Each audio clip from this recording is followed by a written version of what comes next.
ബീഹാറിലെ ഡേറ്റ് ഇങ്ങനെ അടുത്തുകൊണ്ടിരിക്കുന്നു. സ്വാഭാവികമായും പ്രചാരണം അതിന്റെ ഉച്ചസ്ഥായിലേക്ക് മാറുന്നു അല്ലേ? എല്ലാ മുന്നണികളും വളരെ ശക്തമായ പ്രചാരണവുമായി രംഗത്തുണ്ട്. സോണിയാഗാന്ധിയും മല്ലികാർജുൻ ഖാർഗെയും രാഹുൽ ഗാന്ധിയും ഉൾപ്പെടെ 40 അംഗ താരപ്രചാരകർ ഉടൻ ബീഹാറിലെ എത്തും എന്നുള്ളത് മഹാസഖ്യത്തെ സംബന്ധിച്ചിടത്തോളം ഒരു ഊർജ്ജമാണ്. മാത്രമല്ല മോദിയുടെ നേതൃത്വത്തിൽ അവിടെ ഇപ്പോൾ തന്നെ വലിയ റാലികളൊക്കെ നടത്തി കഴിഞ്ഞിട്ടുണ്ട്. അപ്പോൾ അതിനിടെ പാർട്ടി വിരുദ്ധ പ്രവർത്തനങ്ങളുടെ പേരിൽ സിറ്റിംഗ് MLA ഉൾപ്പെടെ 16 വിമത നേതാക്കളെ JDU പുറത്താക്കിയതായുള്ള വാർത്തകളുമുണ്ട്. പട്നയിൽ നിന്ന് സജു തോമസ് ഉണ്ട് വിവരങ്ങൾ നൽകാനായി. സജു, പട്ന അങ്ങനെ വലിയ ആഘോഷത്തിലേക്ക് നീങ്ങുകയാണ്. ഒരു തെരഞ്ഞെടുപ്പ് ഉത്സവത്തിലേക്ക് നീങ്ങുമ്പോൾ സ്വാഭാവികമായിട്ട് നമ്മൾ കണ്ടിട്ടുണ്ട് നേരത്തെ സീറ്റ് വിഭജനവുമായി ബന്ധപ്പെട്ട തർക്കങ്ങൾ, മുന്നണികളൊക്കെ പല വഴിക്ക് പോകുന്ന സ്ഥിതിയൊക്കെ കണ്ടിട്ടുണ്ട്. ഇതിൽ കാര്യങ്ങളൊക്കെ ഒത്തൊരുമിച്ച് കൂട്ടി വലിയ രീതിയിൽ മഹാസഖ്യവും അതുപോലെ തന്നെ NDA സഖ്യമൊക്കെ മുന്നോട്ട് പോകുന്നു എന്നാണ് മനസ്സിലാക്കാൻ കഴിയുന്നത്. നിലവിൽ എങ്ങനെ പ്രചാരണം പുരോഗമിക്കുന്നു? കോൺഗ്രസിനെ സംബന്ധിച്ചിടത്തോളം നിരവധി താരപ്രചാരകർ വരാനിരിക്കുന്നു. മോദിയൊക്കെ അവിടെ തന്നെ നേരത്തെ തന്നെ ക്യാമ്പ് ചെയ്ത് പ്രവർത്തിക്കുന്നുമുണ്ട്. എന്തൊക്കെയാണ് തെരഞ്ഞെടുപ്പ് പ്രചാരണങ്ങളുടെ വിശേഷങ്ങൾ? സൈഫുദ്ദീൻ, ഞാനിപ്പോൾ നിൽക്കുന്നത് പട്നയിലാണ്.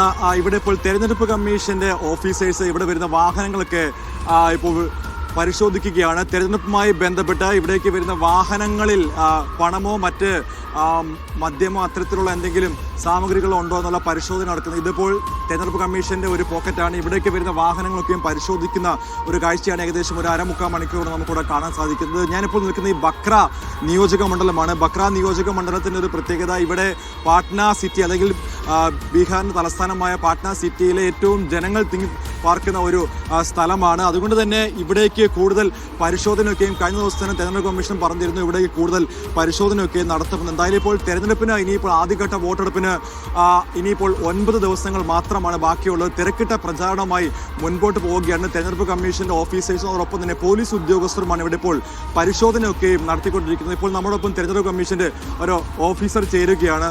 സബ് आपका नाम क्या है? विनोद कुमार सिंह। इधर क्या है सर? चेकिंग चल रहा है इलेक्शन पर्पस से। और तो विशेष शिफ्ट 3 शिफ्ट चल रहा है। सुबह 6 बजे से 2 बजे, फिर 2 बजे से रात 10 बजे, 10 बजे से फिर सुबह 6 बजे। कितना बजे से स्टार्ट है? डेली है? हाँ, पर डे 10 तारीख से शुरू है। ये 6 तारीख तक फर्स्ट चरण का चुनाव होने तक कंटिन्यू चलेगा। ओके जी।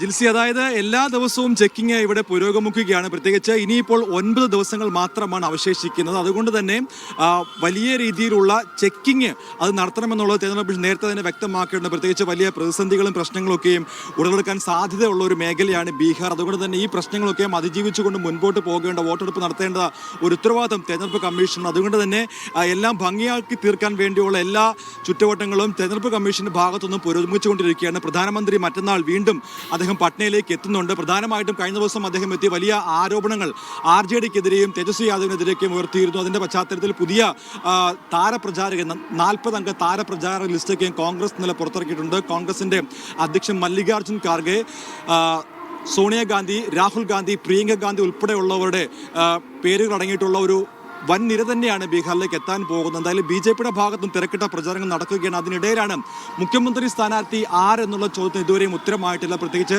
നിതീഷ് കുമാറിനെ മുഖ്യമന്ത്രി സ്ഥാനാർത്ഥിയാക്കുമോ എന്നുള്ള ചോദ്യത്തിന് BJP നേതാക്കളുടെ ഭാഗത്തുനിന്ന് ഇപ്പോഴും മൗനം തുടരുകയാണ്. അതിനിടയിലാണ് JDUയിൽ നിന്ന് ഏകദേശം 21 അംഗങ്ങളെ പുറത്താക്കിയിരിക്കുന്നത്. സിറ്റിംഗ് MLAമാർ ഉൾപ്പെടെയുള്ളവരാണ് പാർട്ടി വിരുദ്ധ പ്രവർത്തനങ്ങൾക്ക് കഴിഞ്ഞ 2 ദിവസമായി പാർട്ടിയിൽ നിന്ന് ഇപ്പോൾ പുറത്താക്കപ്പെട്ടത്. അതുകൊണ്ട് തന്നെ വലിയ പ്രതിസന്ധി ഇപ്പോൾ JDU നേരിടുന്നുണ്ട്. പക്ഷേ അതിനെയൊക്കെയും അതിജീവിക്കാനാകുമെന്ന ആത്മവിശ്വാസമാണ് ഇപ്പോൾ RJDക്കുള്ളത്.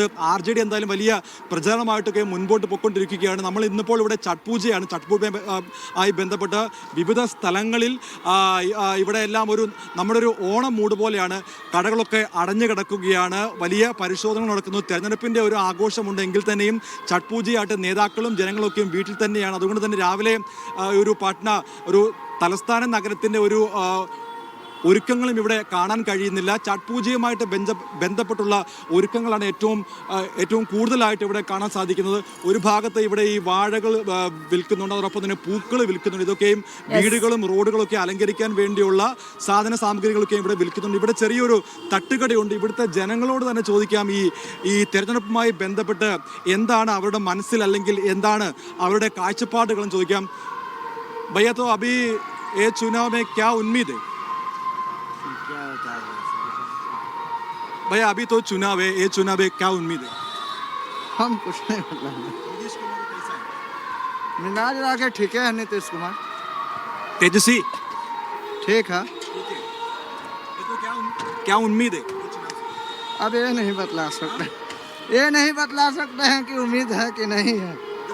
काम अच्छा है, चांस कम है, परिवर्तन का चांस कम है। क्यों? मतलब പരിവർത്തനം का चांस कम है क्यों? हो जाएगा, अभी चांस होगा।